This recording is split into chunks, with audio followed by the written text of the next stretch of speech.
Shalom Bapak Ibu yang dikasihi oleh Tuhan. Kembali kita berjumpa dalam kasih Kristus Yesus, Tuhan Allah kita yang hidup dan yang maha kuasa. Saya percaya Bapak Ibu senantiasa mendapat perlindungan kasih sayang Tuhan dimanapun Bapak Ibu berada.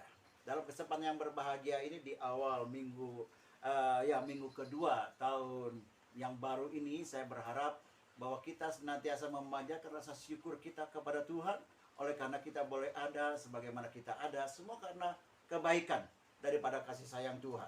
Mungkin orang-orang yang di luar sana mereka juga turut coba merenungkan daripada apa yang mereka dapatkan, apa yang mereka nikmati selama 1 tahun ini, tahun 2020 hingga sampai 2021, sehingga mereka coba merenungkan. Itu bagi orang-orang dunia jangka 1 tahun saja yang mereka coba renungkan, apa yang mereka coba pikirkan dalam kehidupan mereka. Namun bagi orang yang percaya, termasuk Bapak Ibu dengan saya, kita patut merenungkan hingga hari ini.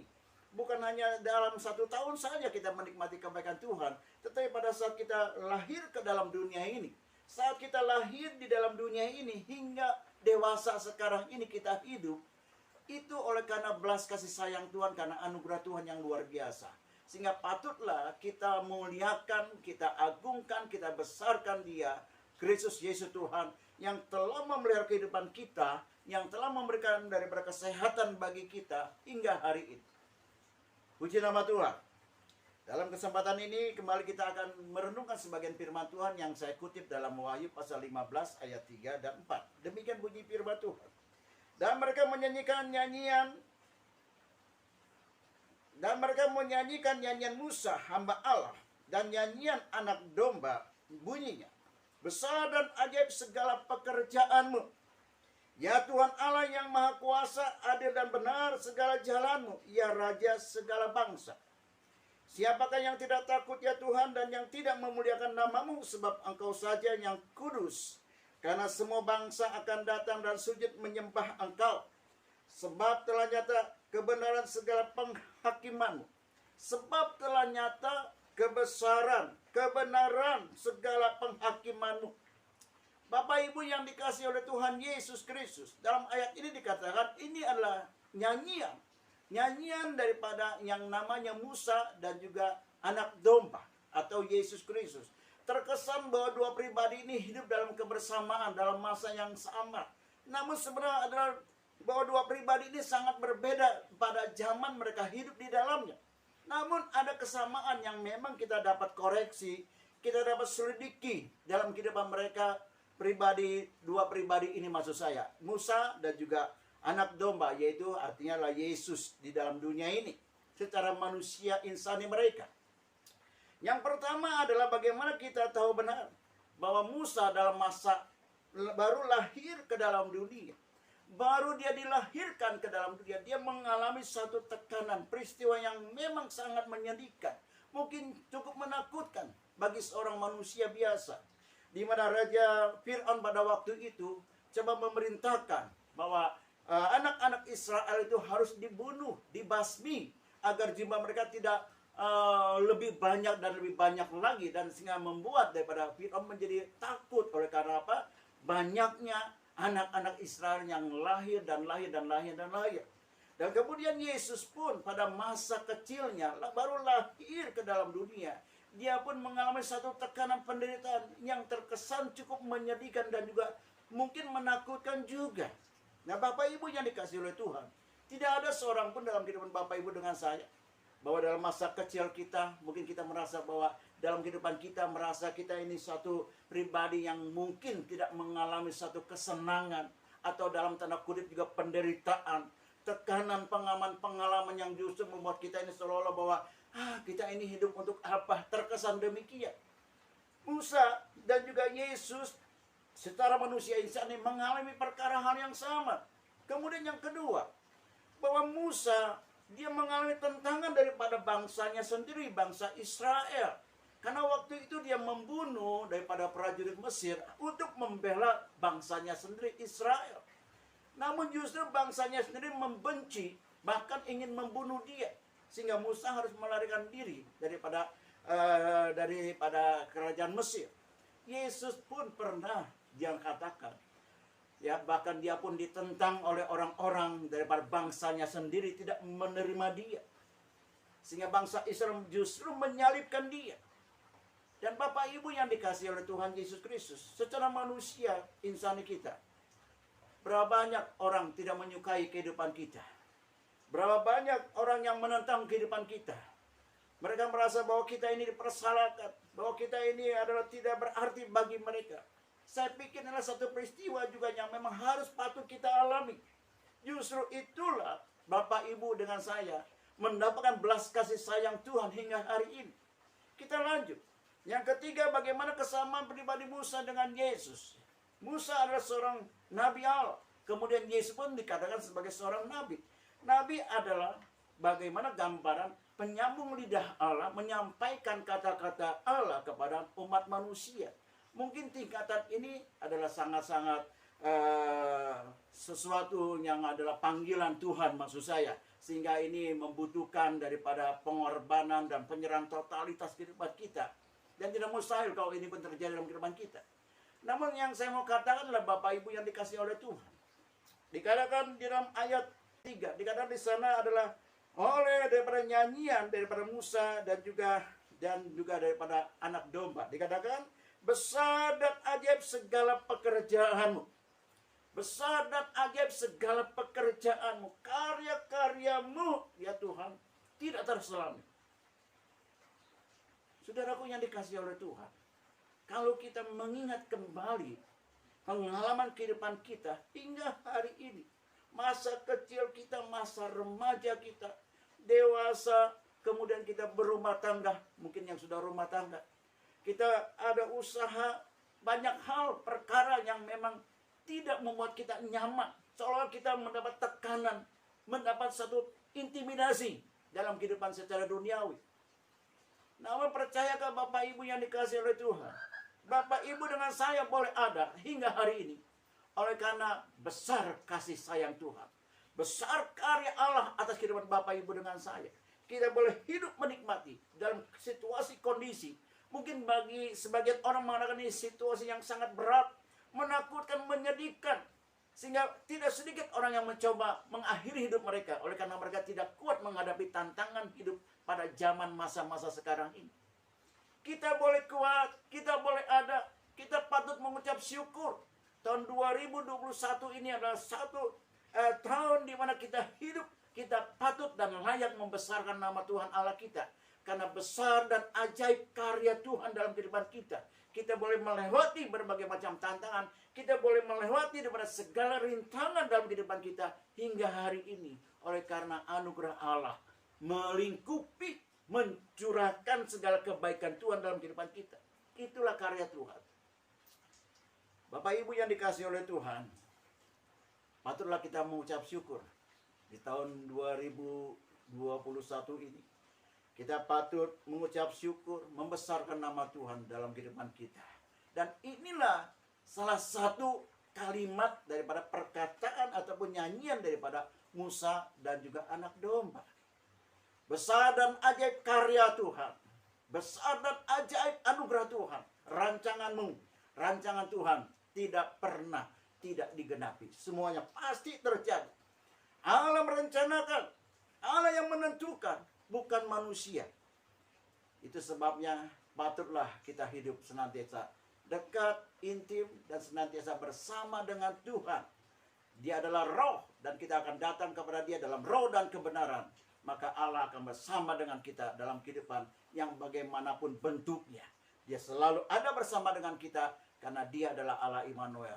Allah yang bersama dengan kita dalam segala kondisi yang bagaimanapun juga. Yang pasti Allah Immanuel adalah Allah yang perkasa. Dia akan memberi kemenangan kepada kita. Segala persoalan, segala tantangan dalam kehidupan kita, kita akan menjadi diri kita menjadi seorang pemenang. Sebab Allah ada di pihak kita. Bapak Ibu yang dikasihi oleh Tuhan, sesuatu yang patut kita syukuri dalam kehidupan kita. Tidak semua orang bisa menikmati daripada segala berkat dan anugerah yang daripada dia yang kita kenal dalam Yesus Kristus. Namun kita boleh ada memenuhi panggilannya menjadi umat, menjadi anak-anak Tuhan. Semua karena anugerah Tuhan, bukan karena kebetulan. Bapak Ibu boleh ada di tempat dalam kebersamaan. di dalam persekutuan, bersama-sama, di dalam komunitas, daripada gereja Tuhan. Bapak Ibu dengan saya, bukan karena kebetulan, tapi karena rancangan Tuhan harus digenapi. Yang kedua kita melihat di sini, dikatakan dalam ayat yang keempat, Wahyu pasal 15 ayat yang keempat. Dikatakan di sana, siapakah yang tidak takut ya Tuhan, dan yang tidak memuliakan namamu? Siapa yang tidak takut? Saudaraku yang dikasihi oleh Tuhan, awal permulaan hikmat adalah takut kepada Tuhan. Permulaan hikmat adalah takut kepada Tuhan. Sebagai dasar kehidupan kita sebagai manusia yang percaya bahwa manusia tidak memiliki kekuatan, bahwa manusia adalah tidak sempurna. Itu sebabnya manusia membutuhkan yang maha kuasa, yang adalah di dalam Yesus Kristus Tuhan. Dialah yang akan selalu memberi kekuatan kepada kita. Takut berarti bukan kita menyembunyikan daripada kehidupan kita untuk bertemu dengan Dia. Takut dalam perkara inilah kita takut adalah kita mau mentaati, mau juga kita mengikuti segala ketetapan perintah-perintahnya. Karena firman Allah, karena ketetapannya, karena daripada undang-undang kerajaan sorga adalah untuk menghidupkan Bapak Ibu dengan saya. Kita ingin hidup. Kita ingin hidup, kita ingin menikmati kehidupan yang sebagaimana Dia ciptakan. Carilah Tuhan selagi Ia masih dapat ditemui. Selagi Bapak Ibu dengan saya bernapas, selagi kita hidup dalam kehidupan kita, dalam keseharian, dalam kesibukan yang bagaimanapun juga, jangan lupa cari Tuhan. Cari Tuhan, cari wajah Tuhan. Karena Dialah sumber kehidupan kita. Karena Dialah kita boleh hidup hingga hari ini. Dan di dalam Dia ada kehidupan bagi umat manusia yang percaya kepada Dia. Puji nama Tuhan. Saya percaya Bapak Ibu dengan saya senantiasa hidup untuk tetap taat dan juga melaksanakan segala ketetapan dan juga perintah-perintah yang daripada Dia. Dan yang ketiga dikatakan di sana dalam pasal 15 ayat yang keempat, ayat yang bagian terakhir, ayat keempat bagian terakhir dikatakan di sana, sebab telah nyata kebenaran segala penghakimanmu. Sebab telah nyata segala kebenaran penghakimanmu. Bapak Ibu yang dikasihi oleh Tuhan, tidak ada seorang pun memahami akan apa yang terjadi akan hari esok sesudah hari ini. Tidak ada seorang pun mengetahui daripada masa depannya. Tetapi percayakah Bapak Ibu yang dikasihi oleh Tuhan, bahwa firman adalah firman kebenaran. Dikatakan di dalam Yohanes pasal 12 ayat yang ke-48. Yesus berkata bahwa aku datang bukan untuk menghakimi, adalah aku datang ke dalam dunia untuk menyelamatkan. Sebab hakim itu sudah ada, yaitu apa? Firman. Hakim itulah firman yang ditakutkan sampai akhir zaman.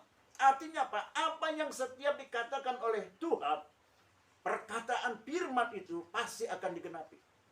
Langit bumi tidak boleh berlalu, namun firman-Nya kekal selama-lamanya. Artinya, apa yang Dia firmankan, itu pasti terjadi. Kalau Bapak Ibu dikatakan oleh firman Tuhan, engkau akan diberkati, engkau pasti diberkati. Kalau firman Tuhan mengatakan bahwa engkau adalah umat pilihanku, engkau adalah kepunyaanku, maka Allah sebagai pemilik kita, Dia akan menjaga, merawat, melindungi dengan kuat kuasa yang daripada Dia. Di dalam Mazmur 104 ayat 27 dikatakan, semua ciptaanmu menantikan engkau ya Tuhan untuk diberi makan tepat pada waktu. Bapak Ibu yang dikasihi oleh Tuhan, kalau Dia pemilik hidup kita, pemilik kehidupan Bapak Ibu dengan saya, maka Allah akan bertanggung jawab dalam kehidupan yang bagaimanapun juga. Kalau engkau dalam kondisi mungkin kurang sehat, Tuhan tahu dan Tuhan akan segera menyembuhkanmu. Kalau engkau pada saat ini kondisinya kekurangan keuangan, Tuhan Maha tahu. Tidak ada tersembunyi bagi Dia. Semua terbuka. Dan tentu Dia akan juga menyediakan kecukupan kebutuhan Bapak Ibu dengan saya. Makan, minum, pakai. Tuhan katakan, engkau jangan khawatir. Jangan takut dalam hidup ini. Cari dulu kerajaan Allah dan isinya. Maka segala sesuatu akan ditambahkan dalam kehidupanmu. Percayalah kepada firman Tuhan. Percayalah kepada firman Tuhan. Jangan bersandar pada pengertianmu sendiri. Tuhan tidak pernah mempermalukan orang yang datang kepada Dia. Tuhan tidak pernah mempermalukan orang yang berharap kepada Dia. Dia adalah Allah yang hidup. Dia nyata. Dia kuasa. Dia dahsyat. Dia El Shaddai. Dia sanggup memberikan segala apa yang kita butuhkan. Walaupun kebutuhan kita masing-masing berbeda. Namun sumbernya dialah Allah El Shaddai bagi kita sekalian. Bapak Ibu yang dikasih oleh Tuhan. Besar dan ajaib karya Tuhan. Besar dan ajaib. Semua jalan-jalannya tidak dapat kita pahami. Namun memberi kehidupan bagi kita. Memberi kehidupan kepada Bapak Ibu dengan saya. Sebab itu Bapak Ibu yang dikasih oleh Tuhan. Tetaplah setia kepada Tuhan. Takutlah kepada Tuhan. Takutlah kepada Dia. Dengan kita melakukan ketetapan taat perintah-perintahnya. Dan kemudian yang ketiga adalah kita mau senantiasa hidup sesuai dengan firman Allah. Karena penghakiman pada akhir zaman itu adalah berdasarkan firman Tuhan. Dan firman Tuhan adalah firman kebenaran. Dan firman itu akan membawa Bapak Ibu dalam kehidupan yang damai sejahtera, sukacita dan juga kelimpahan yang daripada Tuhan. Pertolongan, kasih sayang, penghiburan, kelimpahan kuasa terjadi dalam kehidupan Bapak Ibu dengan saya sekarang dan selama-lamanya. Apapun kehidupan Bapak Ibu pada saat ini, saya mau katakan tetap setia kepada Tuhan, tetap takut kepada Tuhan, taat kepada Tuhan, dan hidup sesuai dengan firman Allah. Maka kelimpahan anugerah Allah menyertai kehidupan Bapak Ibu dengan saya. Dimanapun kehidupan Bapak Ibu berada, dalam rumah tanggamu, Tuhan bisa berkarya dalam rumah tanggamu. Dalam usaha pekerjaan, apapun yang engkau sedang kerjakan dalam usaha bisnis, apa yang kau lakukan, Tuhan mengerti dan Tuhan sanggup bisa mendatangkan berkat yang tidak terduga dalam kehidupan kita. Bahkan dalam pelayanan, dalam kesehatan, masa depan, bahkan anak cucu kita, firman Tuhan katakan, Tuhan akan memelihara kehidupan kita selama-lamanya. Agar nama Tuhan dipuji dan dimuliakan. Oh, puji nama Tuhan. Puji nama Tuhan. Bila firman Tuhan ini akan memberi kekuatan kepada kita untuk senantiasa kita bersekutu dengan Tuhan, senantiasa kita menantikan Tuhan, senantiasa kita mendekatkan diri kita kepada Tuhan. Jangan tinggalkan ibadahmu kepada Tuhan. Karena dialah kekuatan kita dan dialah sumber kehidupan bagi kita sekarang dan selama-lamanya. Terpujilah nama Tuhan. Di dalam nama Yesus Kristus, dalam nama Yesus Kristus, diberkatilah kehidupan Bapak Ibu dengan saya, dalam rumah tanggamu, dalam pelayanan, dalam kesehatan, dalam kebutuhan makan minummu, bahkan masa depan kehidupanmu, Tuhan Yesus yang akan memberkati dengan limpahnya. Di dalam nama Yesus, haleluya, haleluya, haleluya, amin.